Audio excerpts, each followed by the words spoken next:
আজকে দেখেননি কি সুন্দর টুপি মাথায় দিয়েছে ডক্টর মোহাম্মদ ইউনূস, দেখে মনে আছে না একজনের সেরকমই। সুতরাং ওনার এই টুপির এই মর্যাদাও রাখা লাগবে।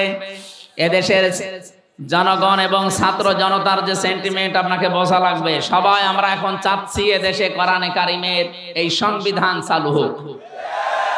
সেজন্য আমাদের সবার প্রাণের দাবি। 53-54 বছর তো বিভিন্ন জিনিস দেখলাম, কাঙ্ক্ষিত মানের শোক আমরা কেউ পাইনি।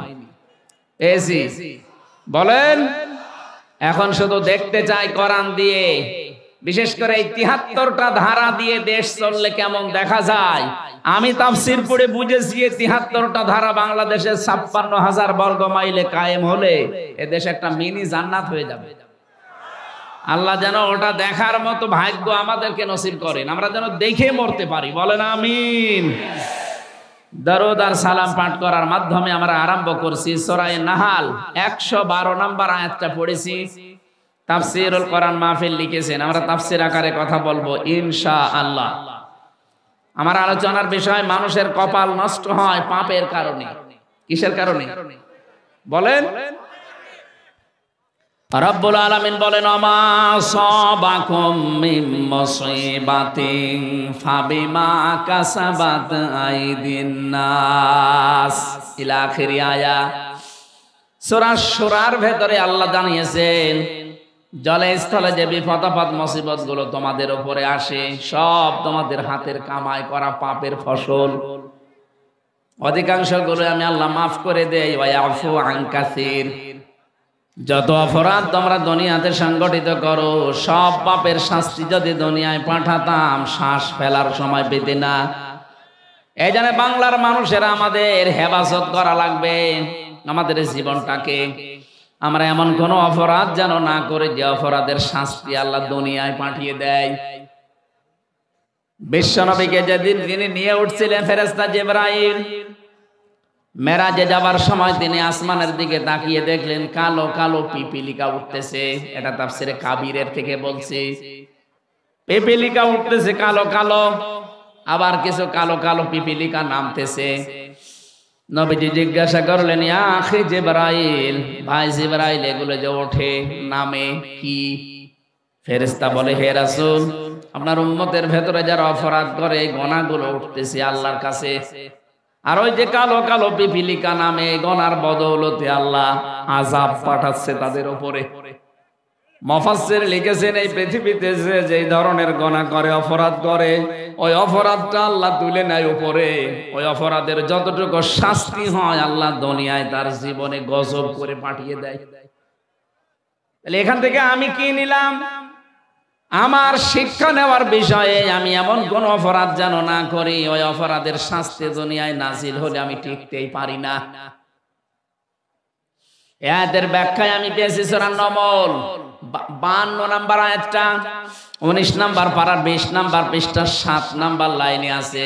এটা তাফসীরে কাবীরে আছে, ফাতিলকা বুয়ুতুহুম খাবিয়াতাম বিমা যালামু ইন্না ফি যালিকা লাআয়াতাল লিকাওমিন ইয়ালামুন। বলেন আল্লাহু আকবার।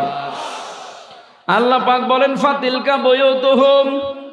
এই কি এখানে কি আরম্ভ হয়েছে? হ্যাঁ না, এখানে দাঁড়িয়ে আছেন কোন কারণে? হয় বসেন না চলে যান।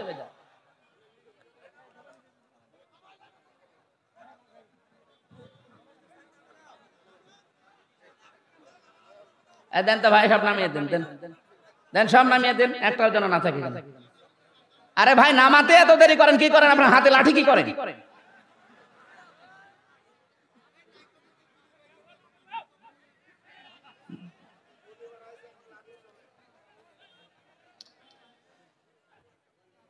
আমার ভাইরা, আল্লাহ পাক বলেন ফাতিলকা বুয়ুতুহুম, বাইতুন দেয়নি, বুয়ুত বহু বচন। তিলকার আগে ফা আছে। আল্লাহ যেন তার আঙ্গুল দিয়ে ভাবে আমাদেরকে দেখাচ্ছেন এই সেই ঘরগুলো। এই সেই, এই জবাব দেন না কেন?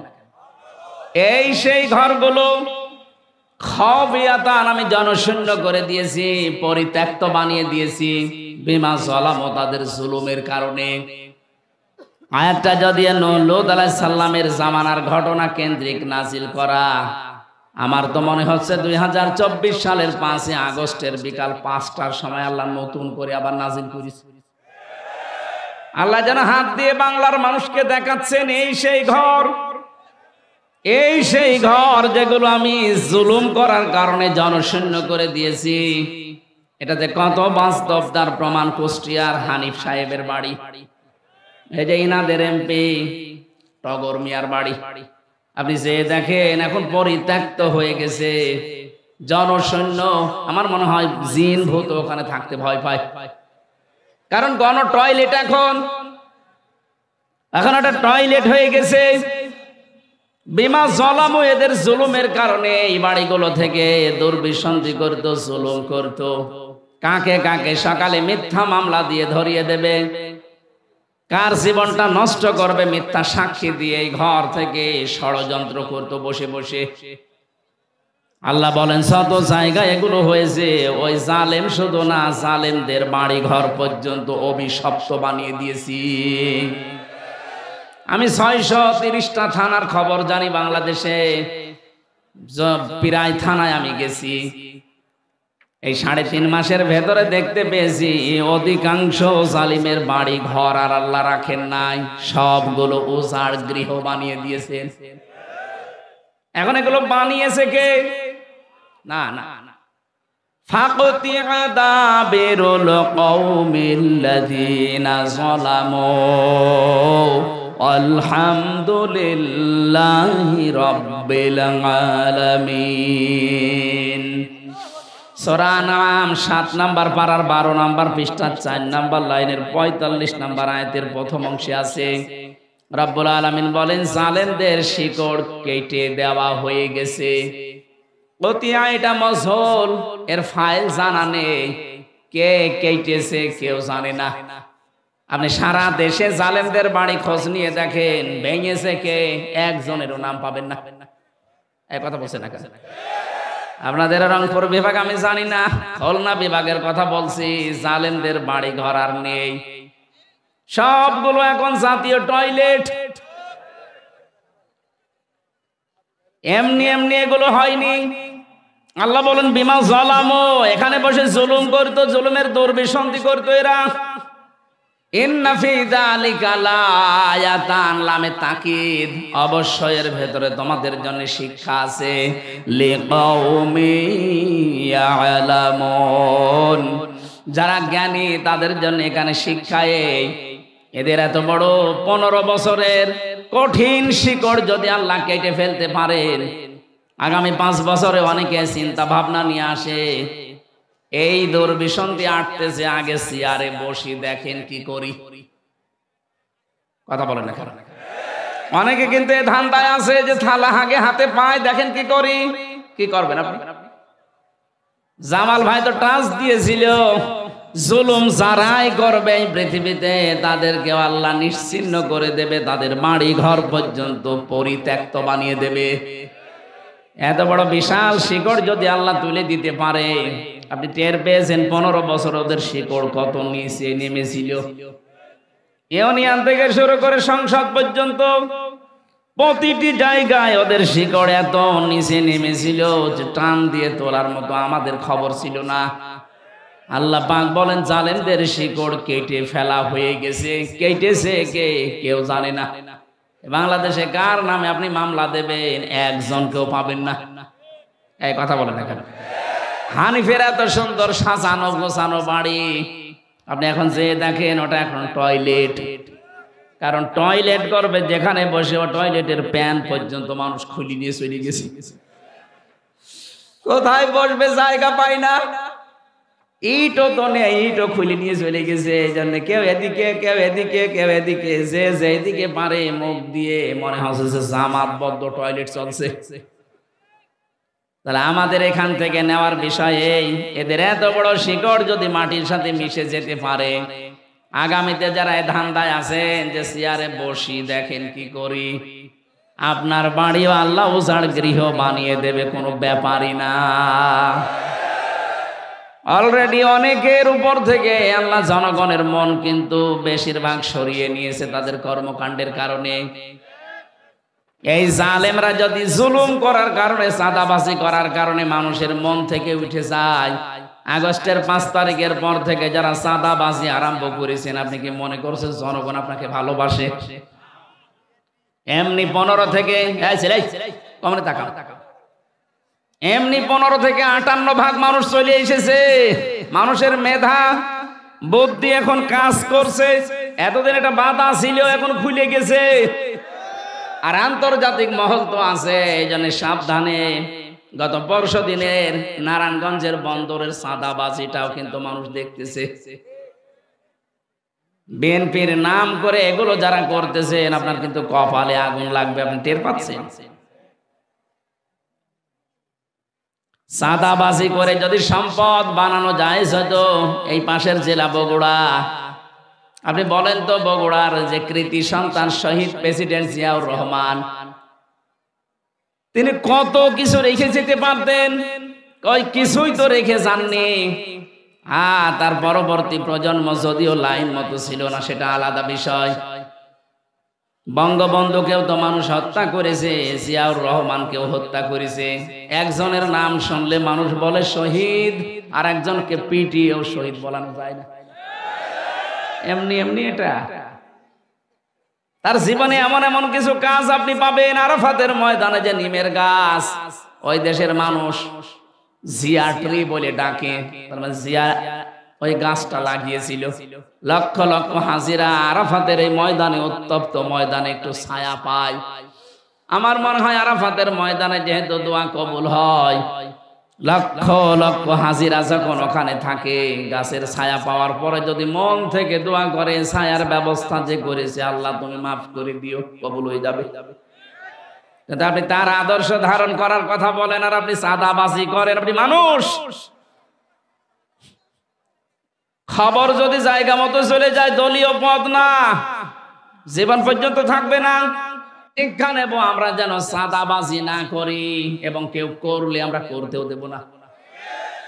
আমিরে জামাত ডাক্তার শফিকুর আমিরে জামাত ডাক্তার শফিকুর রহমান ঘোষণা দিয়েছে, এই দেশে যদি ইসলাম আমরা নিয়ে আসতে পারি, এদেশে চাঁদাবাজি হবে না, কাউকে করতেও দেব না।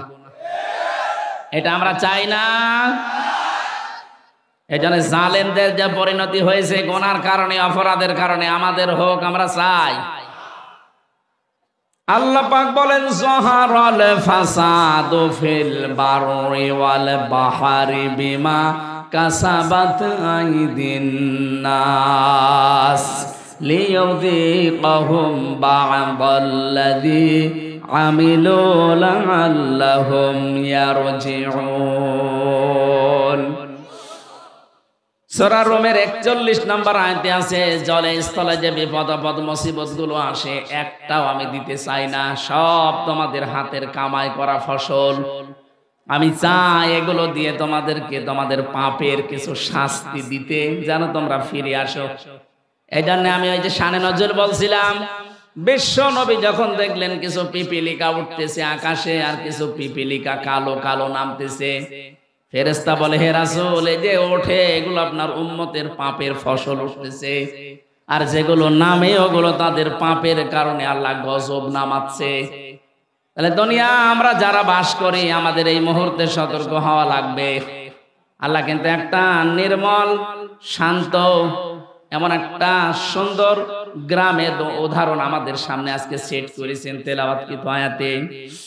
এটা সূরা নমল থেকে বলছি, বাংলাদেশের সাথে আমি আয়াতটা মিলাবো আজকে।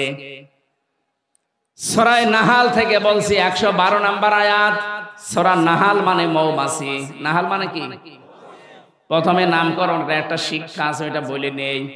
68 নম্বর আয়াতে পাবেন, ওয়াওহা রাব্বুকা ইলান নাহলি আনিত্তাখিযি মিনাল জিবালি বুয়ুতা ওয়া মিনাশ শাজারি ওয়া মিম্মা ইয়ারিশুন।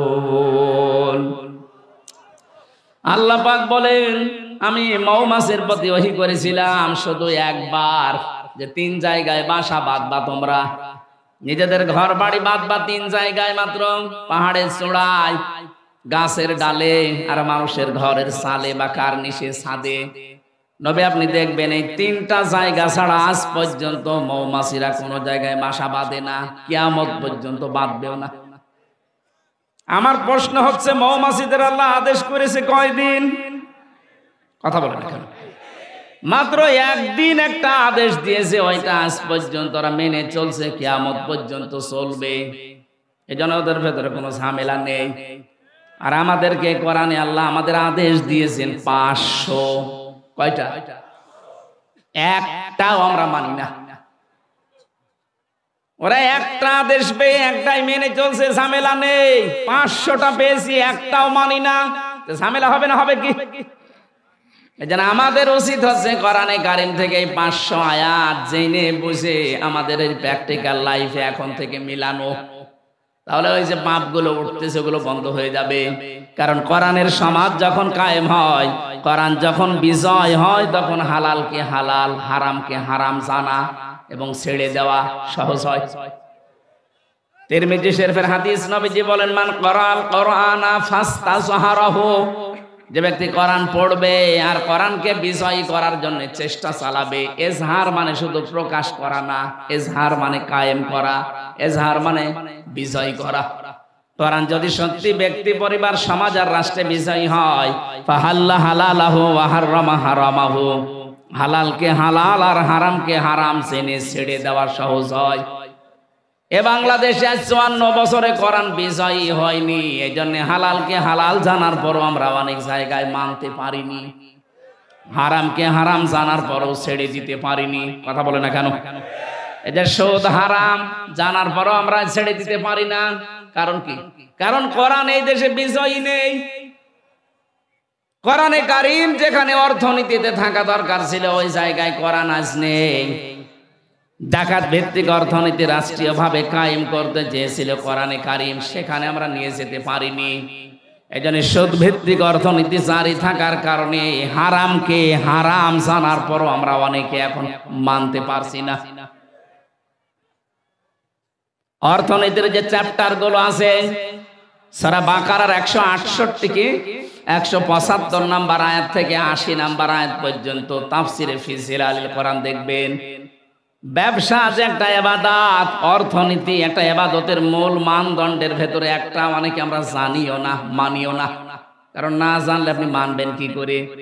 এখানে 100 জনের মনে হয় 98 জন ফেল করবে যে মোশারাকা কি বলেন তো, মোদারাবা কি বলেন তো, মোরাহাবা কি বলেন তো, বায়ে সালাম কারে বলে, বায়ে ইস্তিসনা কারে বলে, বায়ে মুআজ্জাল কারে বলে, বায়ে ওয়াহিদা কারে বলে। 28টা নিয়ম আছে। আপনি যে ব্যবসা একটা ইবাদত, একটাও জানেন না তো ইবাদত হচ্ছে কি করে। অথচ বিশ্ব নবী নিজের জীবনে মুদারাবা তিনি পালন করে দেখিয়েছেন। ইসলামী ব্যাংকে এখন যেটা আছে, হযরতে খাদিজাতুল কুবরা অর্থ দিয়েছিলেন, নবীজি শ্রম দিয়েছিলেন, এইটার নাম আরবিতে মুদারাবা বলে। ইসলামী ব্যাংকে যান, টাকা পয়সা দেবেন, আপনার টাকা আর তাদের শ্রম, তারা বিভিন্ন কায়দা কৌশলগুলো ব্যবহার করে আপনার টাকায় আরো টাকা বাড়তে থাকবে। আর বাকি যে ব্যাংকিং ব্যবস্থা দেশে আছে, সোনালী, চৈতালি, রূপালী, আমি বাকিগুলোর নামও জানি না, সব ব্যাংকে দেখবেন সরাসরি আপনাকে জবাই করায়।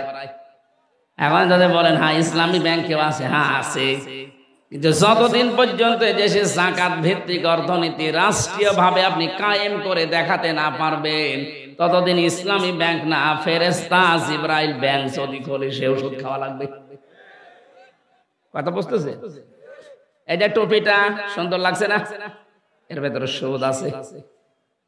প্রশ্ন আসতে পারে, হুজুর মানুষ সুদের টুপি মাথায় দিয়ে নামাজ পড়ে না। আরে বেটা, নবীজি নিজে মক্কায় 13 বছর নামাজ পড়েননি? কথা বলেন না। তো ওই সময় তার তো কাবা শরীফের ভেতরে 360টা মূর্তি ছিল, যে 360টা মূর্তি সামনে নিয়ে নামাজ পড়ে নামাজ হয়? ও বলছেন না, নবীর নামাজ হয়নি। আজ যে বললাম টুপিটার ভেতরে সুদ, এই যে সুন্দর দেখতে কোটিটা কি সুন্দর লাগছে, এর ভেতরে সুদ আছে। কারণ হচ্ছে আমি হয়তো সুদের টাকা দিয়ে এটা কিনি নাই, কিন্তু এই টপিটা আছে ফ্যাক্টরিতে তৈরি হয়েছে, ওই ফ্যাক্টরির মালিক ব্যাংক থেকে লোন নিয়েছে। কথা বলছেন? প্রত্যেকটা জিনিস এরকম। যাকাত যতদিন সরকারি ভাবে রাষ্ট্রীয় ভাবে কায়েম করা না যাবে, ততদিন আপনি এদেশে সুদ থেকে বাঁচতে পারবেন না।